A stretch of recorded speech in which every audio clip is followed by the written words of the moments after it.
masama para kaasiwaan. Nalaki ang mga mata ni Kenneth.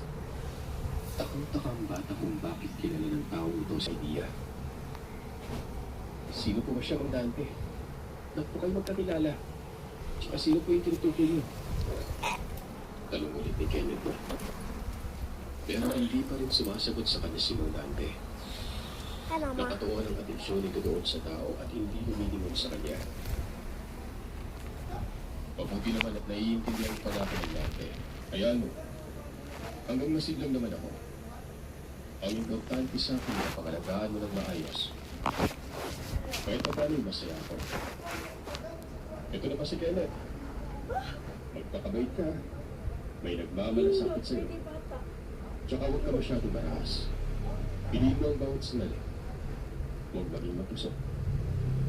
Wika ni Tomas. Sabay lakad ito at naglaho na lamang ng bigla. Lutang na lutang si Kenneth ang mga sandali nito. Lalo na sa mga huling pag-uusap ng tao. Hindi niya na ito maramdaman. Ibig sabihin lang ay wala na ito sa lugar. At sobrang bilis na. Umalis na tayo. Uwi na tayo. Pero itong si Kenneth ay nagagalit. Nakasimangot ang mukha habang nakatitig kay Mang Dante. Sino po yun, Lo? May pinag-uusapan kayo na hindi ka naman maintindihan. Ano po ba yung pinag-uusapan, Lo? Dahil ba yung anak mo, isa ring aswang? Ganun po ba? Tanong ni Kenneth ka. May lihim ako na tinago ko, Kenneth. Bagay na sa akin lang yun. May mga lihim ka din naman, di ba, na siyang tinatago mo naman. Malalaman mo din ang lahat.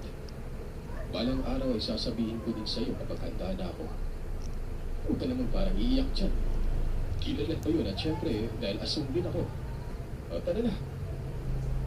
Naglakad si Mang Dante. Nakasunod si Kenneth at magsakabalikan. Nung makarating sila sa bahay ni Aling Gloria, hindi namamansin si Mang Dante sa kanya. Nag-iisip lamang ito talagang may problema. Sinubukan niya pang tanungin pero umiiling lamang ito. Pagsapit ng gabi, How to turn it into slime. So let me teach you. Mix it. But get a glue. Let me show it to you.